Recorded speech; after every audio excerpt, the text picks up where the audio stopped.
Chapter 9. How to Use the Will. To set about getting rich in a scientific way, you do not try to apply your willpower to anything outside of yourself. You have no right to do so anyway. It is wrong to apply your will to other men and women in order to get them to do what you wish done. It is as flagrantly wrong to coerce people by mental power as it is to coerce them by physical power. If compelling people by physical force to do things for you reduces them to slavery, compelling them by mental means accomplishes exactly the same thing. The only difference is in methods. If taking things from people by physical force is robbery, then taking things by mental force is robbery too. There is no difference in principle. You have no right to use your willpower upon another person, even for his own good, for you do not know what is for his good. The science of getting rich does not require you to apply power or force to any other person in any way whatsoever. There is not the slightest necessity for doing so. Indeed, any attempt to use your will upon others will only tend to defeat your purpose. You do not need to apply your will to things in order to compel them to come to you. That would simply be trying to coerce God, and would be foolish and useless, as well as irreverent. You do not have to compel God to give you good things, any more than you have to use your willpower to make the sun rise. You do not have to use your willpower to conquer an unfriendly deity, or to make stubborn and rebellious forces do your bidding. Substance is friendly to you, and is more anxious to give you what you want than you are to get it. To get rich, you need only use your willpower upon yourself. When you know what to think and do, then you must use your will to compel yourself to think and do the right things. That is the legitimate use of the will in getting what you want, to use it in holding yourself to the right course. Use your will to keep yourself thinking and acting in a certain way. Do not try to project your will, or your thoughts, or your mind out into space to act on things or people. Keep your mind at home. It can accomplish more there than elsewhere. Use your mind to form a mental image of what you want, and to hold that vision with faith and purpose, and use your will to keep your mind working in the right way. The more steady and continuous your faith and purpose, the more rapidly you will get rich, because you will make only positive impressions upon substance, and you will not neutralize or offset them by negative impressions. The picture of your desires, held with faith and purpose, is taken up by the formless and permeates it to great distances throughout the universe, for all I know. As this impression spreads, all things are set moving toward its realization. Every living thing, every inanimate thing, and the things yet uncreated are stirred toward bringing into being that which you want. All force begins to be exerted in that direction. All things begin to move toward you. The minds of people everywhere are influenced towards doing the thing necessary to the fulfilling of your desires, and they work for you unconsciously. But you can check all this by starting a negative impression in the formless substance. Doubt or unbelief is as certain to start a movement away from you as faith and purpose are to start one toward you.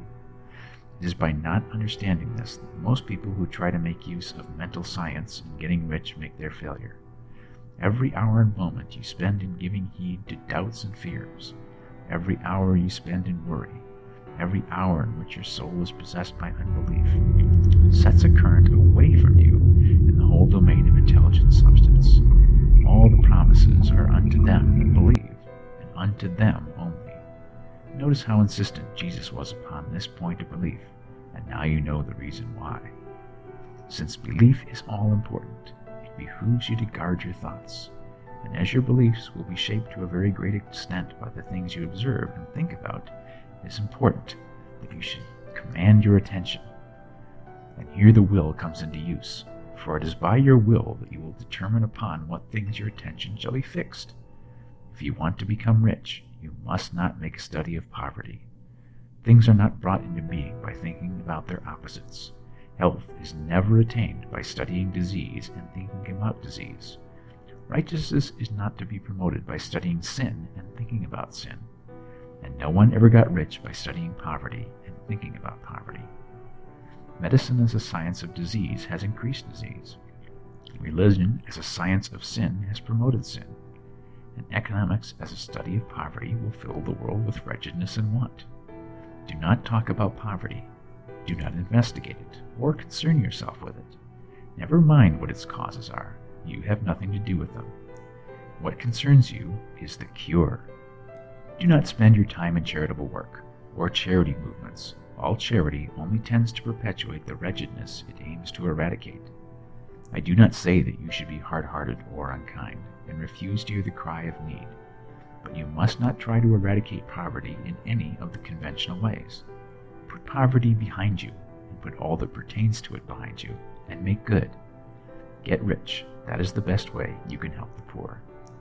And you cannot hold the mental image which is to make you rich if you fill your mind with pictures of poverty. Do not read books or papers which give circumstantial accounts of the wretchedness of the tenement dwellers, of the horrors of child labor, and so on. Do not read anything which fills your mind with gloomy images of want and suffering. You cannot help the poor in the least by knowing about these things, and the widespread knowledge of them does not tend at all to do away with poverty.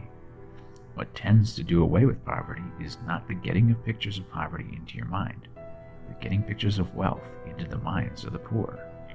You are not deserting the poor in their misery when you refuse to allow your mind to be filled with pictures of that misery. Poverty can be done away with, not by increasing the number of well-to-do people who think about poverty, but by increasing the number of poor people who purpose with faith to get rich. The poor do not need charity, they need inspiration. Charity only sends them a loaf of bread to keep them alive in their wretchedness, or gives them an entertainment to make them forget for an hour or two. But inspiration will cause them to rise out of their misery. If you want to help the poor, demonstrate to them that they can become rich. Prove it by getting rich yourself. The only way in which poverty will ever be banished from this world is by getting a large and constantly increasing number of people to practice the teachings of this book. People must be taught to become rich by creation, not by competition. Every man who becomes rich by competition throws down behind him the ladder by which he rises, and keeps others down. But every man who gets rich by creation opens a way for thousands to follow him, and inspires them to do so.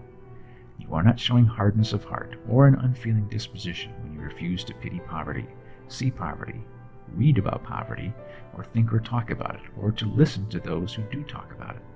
Use your willpower to keep your mind off the subject of poverty, and to keep it fixed with faith and purpose on the vision of what you want.